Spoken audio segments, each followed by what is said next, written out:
ଆପଣ କ'ଣ କେବେ ଭାବିଛନ୍ତି କି କିଛି ନିମନ୍ତ୍ରଣ କିଛି ଡାକରା ଆମ ଜୀବନର ସବୁଠାରୁ ବଡ଼ ବିପଦର ଚାଲ ହୋଇଥାଏ? ଆପଣ କ'ଣ କେବେ ଅନୁଭବ କରିଛନ୍ତି ଯେ ମୃତ୍ୟୁ ନିଜେ ଆପଣଙ୍କୁ କେଉଁଠାକୁ ଟାଣି ନେଉଛି? ଚାଣକ୍ୟ କହନ୍ତି, ବୁଦ୍ଧିମାନ ସିଏ ଯିଏ ମୃତ୍ୟୁକୁ ଦୂରରେ ଚିହ୍ନିପାରେ।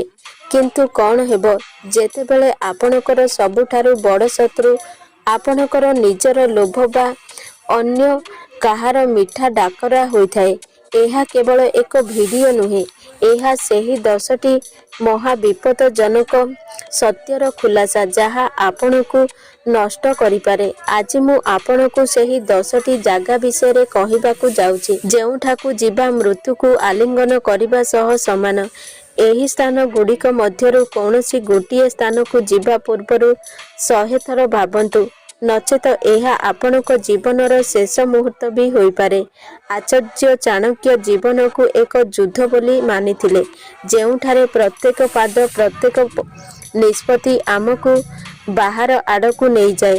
ସେ ତାଙ୍କର ଗଭୀର ଜ୍ଞାନ ଓ ଅଭିଜ୍ଞତା ଦ୍ୱାରା ଏପରି ନିୟମ ତିଆରି କରିଥିଲେ ଯାହା ଆଜି ବି ଆମ ଜୀବନକୁ ସଠିକ୍ ଦିଗ ଦିଏ। ଏହି ନିୟମ ମଧ୍ୟରୁ ଗୋଟିଏ ସବୁଠାରୁ ଗୁରୁତ୍ୱପୂର୍ଣ୍ଣ ଅଟେ, ସେହି ସ୍ଥାନ ଗୁଡ଼ିକରୁ ଦୂରେଇ ରହିବା ଯେଉଁଠିକି ଯିବା ଆପଣଙ୍କ ବିପଦର କାରଣ ହୋଇପାରେ। ଆସନ୍ତୁ ଜାଣିବା ସେହି 10ଟି ଘାତକ ସ୍ଥାନ ବିଷୟରେ ଯେଉଁଠାକୁ ଆପଣ କେବେ ବି ଯିବା ଉଚିତ ନୁହେଁ। ଏକ ସେହି ବ୍ୟକ୍ତିର ଘର ଯାହାର ଆପଣଙ୍କ ମନରେ ଈର୍ଷା ଏକ କ୍ଲେଶ ଲୁଚି ରହିଥାଏ। ଏହା ସେହି ସ୍ଥାନ ଯେଉଁଠାକୁ ଆପଣଙ୍କୁ ମିଠା କଥା, ହସମୁହଁ ଓ ନକଲି ଆଦରରେ ଡକାଯାଏ, କିନ୍ତୁ ମନରେ ଲୁଚି ରହିଥାଏ ଆପଣଙ୍କୁ ନିଚା ଦେଖାଇବାର ଯୋଜନା। ଏହି ସ୍ଥାନ ହେଉଛି ଏକ ମନସ୍ତାତ୍ତ୍ୱିକ ଜାଲ ଯାହା ଆପଣଙ୍କ ଆତ୍ମବିଶ୍ୱାସକୁ ଭାଙ୍ଗିବା ଓ ମନୋବଳକୁ ହ୍ରାସ କରିବା ପାଇଁ ତିଆରି ହୋଇଥାଏ। ଚାଣକ୍ୟ କହିଥିଲେ, ଶତ୍ରୁର ମିତ୍ରତା ଜହର ସହ ସମାନ। ଶତ୍ରୁ ଆପଣଙ୍କୁ ତାର ଘରକୁ ଡାକେ କେବଳ 2ଟି କାରଣ ପାଇଁ। ପ୍ରଥମ, ନିଜର ଶକ୍ତି ଏବଂ ଆଡ଼ମ୍ବର ଦେଖାଇବା ପାଇଁ। ଦ୍ୱିତୀୟ, ଆପଣଙ୍କର ଦୁର୍ବଳତାକୁ ନଜର କରି ତାର ଆଗାମୀ ଚାଲ ଚିହ୍ନଟ କରିବା ପାଇଁ। ଏପରି ନିମନ୍ତ୍ରଣକୁ ସ୍ୱୀକାର କରିବା ଅର୍ଥ ନିଜେ ନିଜ ପାଦରେ ଖୁଣ୍ଟି ମାରିବା ସହ ସମାନ। ବୁଦ୍ଧିମାନ ସିଏ ଯିଏ ଶତ୍ରୁର ପଛରେ ଲୁଚି ରହିଥିବା ବିଶ୍ୱାସକୁ ଦୂରରେ ଚିହ୍ନିପାରେ। ମନେ ରଖନ୍ତୁ, ଆପଣଙ୍କର ଆତ୍ମସମ୍ମାନ ସୁରକ୍ଷା ହିଁ ଆପଣଙ୍କର ସବୁଠାରୁ ବଡ଼ ଧର୍ମ। ଦ୍ୱିତୀୟ, ସେହି ସ୍ଥାନ ଯେଉଁଠାରେ ଆପଣଙ୍କୁ ବାରମ୍ବାର ଅପମାନ କରାଯାଏ। ଏହା କେବଳ ଗୋଟିଏ ସ୍ଥାନ ନୁହେଁ, ବରଂ ଏପରି ଗୋଟେ ପରିବେଶ ଯେଉଁଠାରେ ଆପଣଙ୍କୁ ସର୍ବଦା ଅବହେଳିତ କରାଯାଏ, ନୀଚା ଦେଖାଯାଏ ଓ ଆପଣଙ୍କର ମୂଲ୍ୟକୁ ହ୍ରାସ କରାଯାଏ।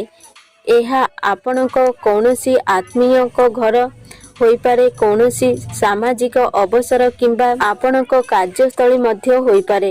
ଅପମାନ ହେଉଛି ସେହି ବିଷ ଯାହା ଆପଣଙ୍କୁ ଧୀରେ ଧୀରେ ମାରିଦିଏ।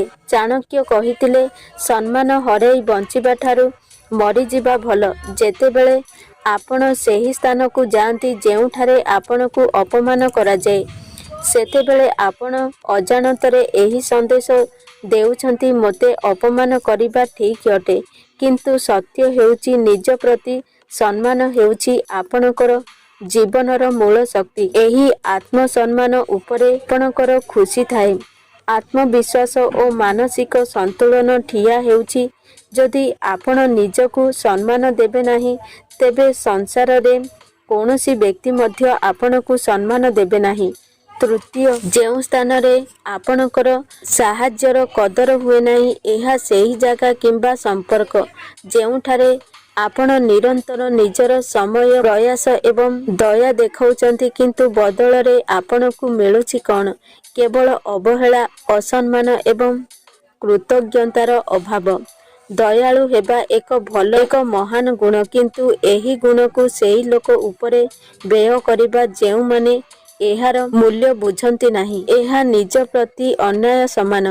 ଚାଣକ୍ୟ କହିଥିଲେ, ଯେଉଁଠି ଆପଣଙ୍କର ଭଲପଣକୁ ଦୁର୍ବଳତା ଭାବାଯାଏ, ସେଠାରୁ ଦୂରେଇ ଯାଆନ୍ତୁ, କାରଣ ସେମାନେ ଆପଣଙ୍କର ଭଲ ପାଇବାକୁ ଆପଣଙ୍କର ବିରୁଦ୍ଧରେ ଅସ୍ତ୍ର ଭାବରେ ବ୍ୟବହାର କରନ୍ତି। ଆପଣଙ୍କ ସମୟ, ଶକ୍ତି ଏବଂ ହୃଦୟ ଏଗୁଡ଼ିକ ଅମୂଲ୍ୟ ସମ୍ପଦ।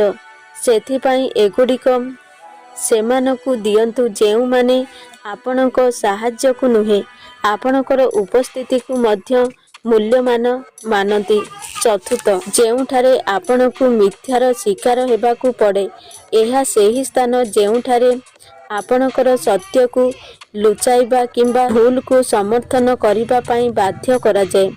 ଏପରି ପରିସ୍ଥିତିରେ ଆପଣଙ୍କର ସତ୍ୟ ଓ ଚରିତ୍ରର ପରୀକ୍ଷା ହୋଇଥାଏ। ମିଥ୍ୟା ସହ ଥିବା ମାନେ କେବଳ ଭୁଲ। ଏହା ଆତ୍ମା ଉପରେ କଳା ଦାଗ ଅଟେ। ଚାଣକ୍ୟ ମତ ଅନୁଯାୟୀ ଏକ ଛୋଟ ମିଥ୍ୟା ମଧ୍ୟ ଆପଣଙ୍କୁ ଏକ ବିଶାଳ ମିଥ୍ୟାର ଜାଲରେ ଫସାଇ ପାରେ ଏବଂ ଯେତେବେଳେ ସତ୍ୟ ସାମ୍ନାକୁ ଆସିବ ଆପଣଙ୍କର ପ୍ରତିଷ୍ଠା ଭରସା ଏବଂ ସମ୍ମାନ ଆପଣଙ୍କର ସବୁ ନଷ୍ଟ ହୋଇଯିବ।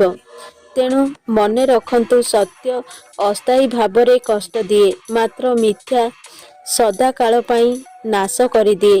ନିଜ ଜୀବନକୁ ସତ୍ୟ ଏବଂ ନ୍ୟାୟର ପଥରେ ରଖିବା ହିଁ ଆପଣଙ୍କ ପାଇଁ ସବୁଠାରୁ ସୁରକ୍ଷିତ ରାସ୍ତା। ପଞ୍ଚମ, ଜୁଆ ଓ ମଦର ଅଟା ଦେଖିବାକୁ ଆକର୍ଷଣୀୟ, ଶୁଣିବାକୁ ରୋମାଞ୍ଚକ କିନ୍ତୁ ପ୍ରକୃତରେ ଏହା ହେଉଛି ଆପଣଙ୍କ ବିନାଶର ଦ୍ୱାର।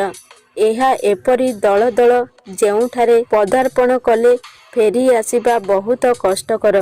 ଚାଣକ୍ୟ ସତର୍କ କରିଥିଲେ ଯେଉଁଠାରେ ବୁଦ୍ଧି ନାଶ ହୁଏ ଓ ଧନ ହରାଯାଏ ସେଠାକୁ ଦୂରେଇ ଯାଆନ୍ତୁ। ଜୁଆ ଆପଣଙ୍କ ଭିତରୁ ବିବେକକୁ ଖାଇଦିଏ ଏବଂ ମଦ ଆପଣଙ୍କର ନିଷ୍ପତ୍ତି ନେବା କ୍ଷମତାକୁ ମାରିଦିଏ। ଏଠାରେ ଆପଣ କେବଳ ଧନ ହାରନ୍ତି ନାହିଁ ନିଜର ପ୍ରତିଷ୍ଠା ପରିବାର ଭରସା ଏବଂ ଆତ୍ମାର ଶାନ୍ତି ମଧ୍ୟ ନଷ୍ଟ ହୁଏ। ଏଗୁଡ଼ିକ ହେଉଛି ଆତ୍ମବିନାଶର କଳା ଗାତ ଯେଉଁଠାରେ ମଜା ଦେଖାଯାଏ କିନ୍ତୁ ଶେଷରେ କେବଳ ଅନ୍ଧାର ରହିଯାଏ। ଷଷ୍ଠ, ଦୁଇଟି ଶକ୍ତିଶାଳୀ ଲୋକଙ୍କ ଝଗଡ଼ାରେ ହସ୍ତକ୍ଷେପ କରିବା। ଏହି ପରିସ୍ଥିତି ଏପରି ଯେ ଦୁଇଟି ଶକ୍ତିଶାଳୀ ବ୍ୟକ୍ତି କିମ୍ବା ଦୁଇଟି ଗୋଷ୍ଠୀ ମଧ୍ୟରେ ସଂଘର୍ଷ ଚାଲିଛି। ଉଭୟ ଆପଣଙ୍କୁ ନିଜ ପକ୍ଷକୁ ଟାଣିବାକୁ ଚେଷ୍ଟା କରିପାରନ୍ତି କିନ୍ତୁ ଯେତେବେଳେ ଆପଣ ସେଥିରେ ଜଡ଼ିତ ହେବେ ତେବେ ଫସିବା ବାଲା କେବଳ ଆପଣ ହିଁ ହେବେ। ଚାଣକ୍ୟ ଏହା ବିଷୟରେ ସତର୍କ କରିଥିଲେ ଦୁଇଟି ଶକ୍ତିଶାଳୀ ଲୋକଙ୍କ ମଧ୍ୟରେ ଯିଏ ମଧ୍ୟସ୍ଥି ହୁଏ ସିଏ ନିଜ ବିନାଶକୁ ଆମନ୍ତ୍ରଣ ଦିଏ। ଏପରି ଝଗଡ଼ା ନିଆଁ ପରି ଯାହାର ତାପରେ ଆପଣ ଜଳିଯିବେ। ଯେପରି ସେହି ଲଢ଼େଇ ଆପଣଙ୍କ ସହ ସିଧାସଳଖ ନ ହୋଇ ସେ ଦୁହେଁ ନିଜ ଲାଭ ପାଇଁ ଆପଣଙ୍କୁ ମୋହର କରି ବ୍ୟବହାର କରିବେ। ଯେତେବେଳେ ବିବାଦ ଶେଷ ହେବ ସେତେବେଳେ ଆପଣ ଉଭୟଙ୍କର ଶତ୍ରୁ ହୋଇଯିବେ। ସେଥିପାଇଁ ବୁଦ୍ଧିମାନ ହେଉଛି ସେ ଯିଏ ଏପରି ସଂଘର୍ଷରେ ନିରପେକ୍ଷ ବା ସାବଧାନ ହୋଇଥାଏ। ପର ସ୍ତ୍ରୀ ବା ପର ପୁରୁଷ ସହିତ ଏକାନ୍ତ ସମ୍ପର୍କ ସ୍ଥାପନ। ଏହା ଏପରି ଏକ ପରିସ୍ଥିତି ଯେଉଁଠାରେ ଜଣେ ବ୍ୟକ୍ତି ଭୁଲ ଉଦ୍ଦେଶ୍ୟରେ କୌଣସି ପର ସ୍ତ୍ରୀ ବା ପର ପୁରୁଷ ସହ ଏକାନ୍ତ ହୁଅନ୍ତି।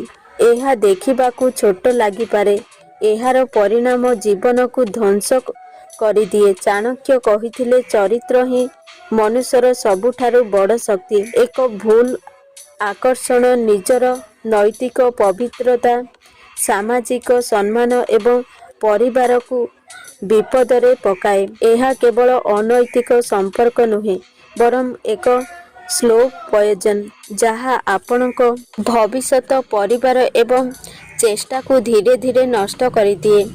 ଏକଥା ମନେ ରଖନ୍ତୁ ଚରିତ୍ର ଏକ ଆଇନା ପରି ହୋଇଥାଏ। ଏହା ଥରେ ଭାଙ୍ଗିଗଲା ପରେ ତାକୁ ଯେତେ ଯୋଡ଼ିଲେ ମଧ୍ୟ ଚମକ ଫେରେ ନାହିଁ। ଅଷ୍ଟମ, ଲୋଭ ଧନ ସମ୍ପତ୍ତି କିମ୍ବା ସୁବିଧା ଆକର୍ଷଣରେ ଆପଣ ଅନେକ ସ୍ଥାନକୁ ଯାଆନ୍ତି। ଆରମ୍ଭରେ ସେହି ସ୍ଥାନ ଆକର୍ଷିତ ଲାଗିଥାଏ କିନ୍ତୁ ପରେ ଅନେକ ଦୁଃଖ ହାନି ଏବଂ କଷ୍ଟର ସମ୍ମୁଖୀନ ହୁଅନ୍ତି। ଚାଣକ୍ୟ କହନ୍ତି ଲୋଭ ହିଁ ସବୁଠାରୁ ବଡ଼ ଶତ୍ରୁ ଯାହା ଆପଣଙ୍କୁ ନିଜ ପରିଚୟ ନୀତି ଭୁଲାଇ ଦିଏ। ସେହି ଜାଲ ଆପଣଙ୍କର ମନ ଆତ୍ମା ଏବଂ ଭବିଷ୍ୟତ ଭାଙ୍ଗି ଦେଇପାରେ। ନବମ, ଅବିଶ୍ୱାସର ଜାଲ ଜଣେ ବ୍ୟକ୍ତି ଆପଣଙ୍କୁ ଯାହା ଭଲ ବ୍ୟବହାର ଦେଖାଏ ଜାଣନ୍ତୁ ସିଏ ଆପଣଙ୍କ ପଛରେ ନିଜ ଲାଭ ପାଇଁ ଚେଷ୍ଟା କରୁଛି।